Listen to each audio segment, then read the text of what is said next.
What would you do if the person who vowed to wait for you betrayed your trust while you were risking your life overseas? For me, Sergeant Emily Carter, forgiveness was never an option. If you enjoy stories of calculated revenge, hit that subscribe button and join our community of revenge enthusiasts. I stood at the airport in my crisp military uniform, my heart pounding with anticipation. After 8 grueling months in a combat zone, dodging bullets and losing friends, I was finally home. My duffel bag felt light on my shoulder, but the invisible weight of war still pressed down on me as I scanned the crowd for the familiar face of my husband Jake. But Jake wasn't there.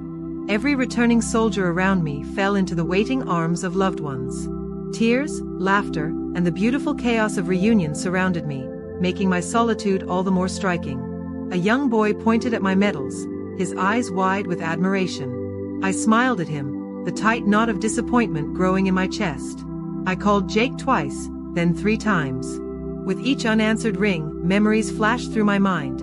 Nights in the desert when his voice on the phone had been my only comfort, the promises we'd made, the countdown calendar we'd kept together through video calls. Finally, he answered, his voice groggy despite it being 2 p.m. Oh shit, was that today? I'm so sorry, babe. Got caught up with work and completely lost track. I'll come get you right now. I closed my eyes, swallowing the lump in my throat. I'd rehearsed this moment for months, the way he would run to me, lift me off my feet, the feel of his arms around me after so long apart. Now, I stood alone, a warrior without my welcome home. Don't worry, I said, my voice military steady despite the tremor I felt inside. I'll grab a cab. As I hung up, an elderly veteran in a Vietnam cap caught my eye from across the terminal. He offered a solemn salute, a silent acknowledgement of both my service and the pain he somehow recognized in my eyes. I returned the salute, my hand shaking slightly. The man nodded, a moment of understanding passing between 2 soldiers from different wars. The house was spotless when I arrived, suspiciously so. Jake was never the cleaning type. The military had trained me to notice what others missed, to sense danger before it announced itself. It was a skill that had saved my life overseas. Now, that same vigilance sent warning signals flaring through my mind. I stood in the entryway, taking a moment to breathe in the scent of home I'd dreamed about for months. But something was off. Beneath the strong smell of cleaning products was another scent, one that didn't belong. As I walked through our home, my fingers trailing along the furniture we'd picked out together, little details caught my trained eye. A wine glass with faint lipstick that wasn't my shade hidden behind cleaning supplies under the sink, a drawer of his clothes that smelled of unfamiliar perfume, and receipts for expensive restaurants on nights he told me he was working late during our video calls. I sat on our bed, running my hand over the new sheets I'd never seen before. I pulled my military photo from the nightstand, the one Jake had promised to keep beside him every night. The frame was dusty, pushed back behind his charging phone, as if it had been moved to make room for something else. Something, or someone, more important. My hand trembled as I placed the photo back, memories washing over me. The day I deployed, Jake sobbing at the airport, promising to write every day, vowing that distance would only make us stronger. I remember the care packages I'd sent from overseas, each one filled with letters telling him how the thought of returning to him kept me going through the darkest days. That night, Jake made love to me mechanically, as if fulfilling an obligation. His kisses missed their mark, his touch lacked the passion I remembered. I tried to lose myself in the reunion, to feel the connection that had once burned so brightly between us, but his mind was elsewhere. He kept checking his phone, smiling at text messages he quickly hid from my view. Everything okay? I asked, my soldier's intuition screaming warnings, the same gut feeling that had told me when an ambush was imminent or when a road wasn't safe to travel. Just work stuff, he replied too quickly, not meeting my eyes. They can't function without me for a minute. In the darkness, as Jake slept beside me, I stared at the ceiling. Across the world, I had faced death with less fear than I felt now, confronting the possibility that the life I'd been fighting to return to might have been a mirage. For 3 days, Emily observed. Jake took calls in the bathroom with the shower running. He claimed to have dinner with the guys from work, but dressed in his expensive clothes and cologne. When she offered to join, there was always an excuse. On the 4th night, I followed him. The decision came after a day of pretending his excuses made sense, pretending I didn't notice how he angled his body away from mine, pretending my heart wasn't breaking with each passing hour. I borrowed my friend's car, Sarah, who had served with me and understood without needing explanations. "Do what you need to do," Sarah had said, pressing the keys into my palm and squeezing my hand. "And remember, whatever you find, you're not alone." The evening air was cool as I trailed Jake at a distance, utilizing the surveillance techniques that had kept me alive in war zones. My hands were steady on the wheel, but inside, a storm was brewing. With each turn Jake made, memories surfaced: our first date, our wedding day, the tearful goodbye at my deployment. 8 months of longing, of counting days, of falling asleep to his voice on recorded messages when connection was impossible. Jake drove to a trendy downtown apartment building, the kind with floor-to-ceiling windows and a doorman, using a keycard to enter with the familiarity of routine. I parked across the street, my military training allowing me to become invisible, just another shadow in the gathering dusk. Through the glass doors, I watched as a stunning woman with cascading blonde hair embraced him. There was no hesitation, no awkwardness. Their lips met with the comfort of established lovers, his hand finding the small of her back in a gesture I recognized as intimately his. In that moment, something broke inside me. Not just my heart, but something deeper, the foundation of trust I'd built my life upon. I thought of the nights in the desert when the sound of artillery had kept me awake, how thoughts of Jake had been my sanctuary. How naive I had been. A single tear escaped before my military discipline reasserted itself. I wiped it away roughly, the last tear I would allow myself for him. I didn't confront him that night, or the next, or the week after. The soldier in me took control, analyzed the situation, gather intelligence, plan the mission, execute with precision. I placed a discreet tracker on his car and monitored his movements, marking each location on a map in our home office, cataloging the pattern of betrayal in the same methodical way I'd once mapped enemy positions. I photographed their encounters from safe distances, each click of the camera shutter like a physical blow. 3 times a week, they met. Tuesday evenings, when he told me he had a company networking event. Friday afternoons, his supposed gym sessions. Sunday mornings, when he claimed to be golfing with clients. I recorded his lies about where he was going each night, saving voicemails and texts in a dedicated folder. Working late, don't wait up. The client meeting got moved to dinner. I'll grab something on the way home. Each lie another bullet in my arsenal. Most devastating of all, I gained access to our shared cloud account, finding intimate photos and videos they'd made together during my deployment.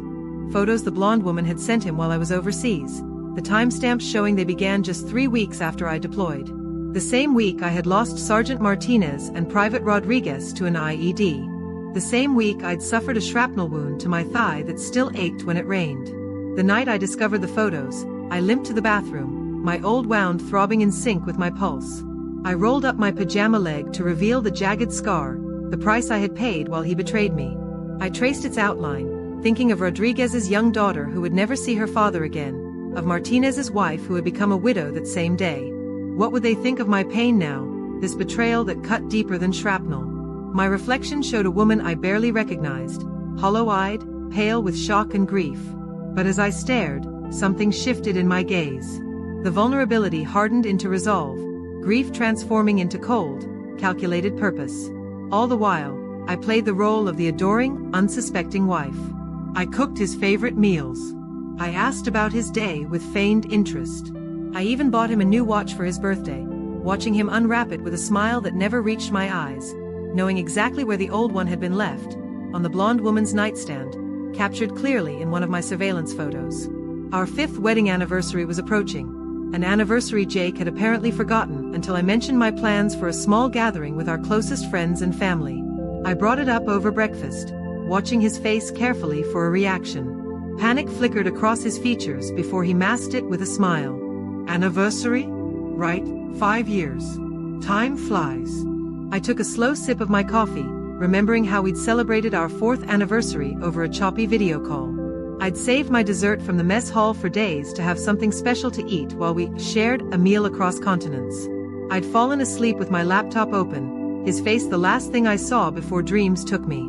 I thought we could have everyone over, I said, my voice honeyed with false sweetness.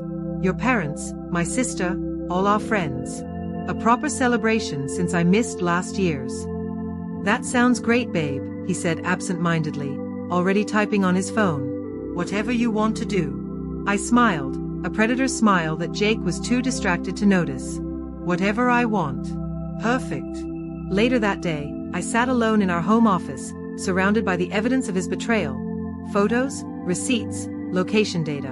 My hand moved to the chain around my neck where my dog tags rested alongside my wedding ring, the ring I'd removed during deployment for safety but kept close to my heart. Now it felt like a shackle. You chose the battlefield, Jake, I whispered to the empty room. But I'm the soldier. The party was meticulously planned with the same attention to detail I applied to military operations. 50 of our closest friends and family members gathered in our backyard. Jake's colleagues who had covered for him during his business meetings, his parents who had welcomed me as a daughter, my fellow soldiers who understood the code of honor Jake had so casually discarded. The evening light cast a golden glow across the gathering as champagne flowed and conversations hummed. I moved through the crowd in a striking blue dress that matched my eyes, playing the perfect hostess while a storm brewed inside me. The garden was decorated with photos from our wedding and framed letters Jake had written during my first deployment, letters full of promises now broken. I had arranged for a projector and screen, ostensibly for a slideshow of our 5 years together. Private Matthews, who had served under my command and owed me his life, managed the technical setup with military efficiency. Our eyes met across the yard, a silent acknowledgement passing between us. He knew what was coming. He had been there the night I had pulled him from a burning Humvee, my own uniform on fire as I dragged him to safety. He understood loyalty in a way Jake never would. Jake arrived late, claiming a work emergency. I watched him work the crowd, charming and apologetic, the perfect husband making up for his tardiness with extra attention. Only I noticed how his hand kept returning to his pocket, checking his phone. The blonde from the apartment building had texted him repeatedly throughout the day, frustrated that he was unavailable. I knew this because I had been monitoring every message, watching their argument unfold in real time. Where are you? The latest text read. You promised we'd have the whole weekend. I moved to Jake's side, sliding my arm through his with practiced affection. Everyone's been asking for you, I said, my lips brushing his cheek in a kiss that felt like ash in my mouth.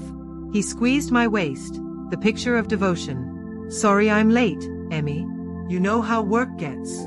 I do know, I said, holding his gaze until discomfort flickered in his eyes.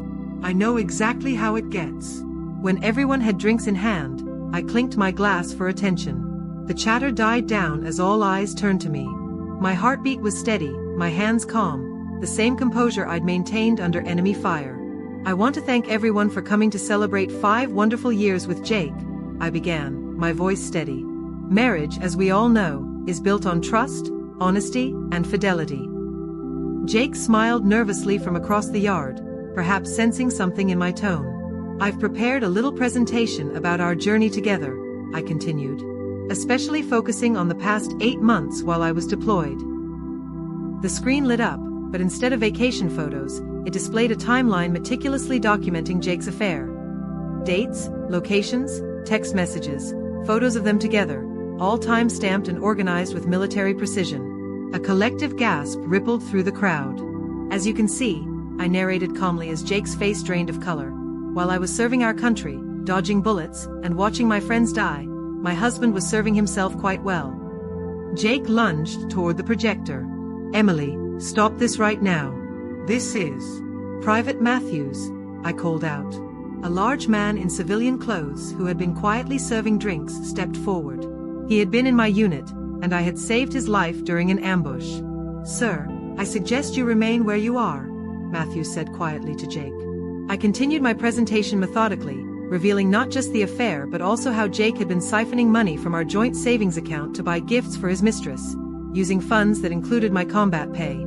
I filed divorce papers this morning, I announced as the final slide appeared. And because Jake was foolish enough to commingle his inheritance with our joint accounts and put my name on the deed to this house as a surprise before my deployment, I'm legally entitled to quite a lot of it. Jake's parents stared at their son in disgust. His father, a Vietnam veteran, removed his jacket and walked out without a word. But don't worry about me being vindictive, I said with a cold smile. I've already transferred half of our savings to a separate account for Jake. The other half will be donated to the Wounded Warrior Project in his name. They'll be sending him thank you letters for years. As guests began to leave, murmuring in shock and offering me supportive hugs, Jake finally found his voice. "You've ruined me," he hissed. "Was this worth it?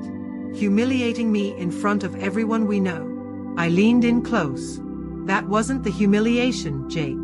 That comes next." The following day, as Jake arrived at his office, he found his company email had been copied on a message to his entire firm, including his bosses, with evidence that he had been falsifying. Was justice served in this story? Tell us what you think in the comments below, and don't forget to subscribe for more tales of calculated revenge.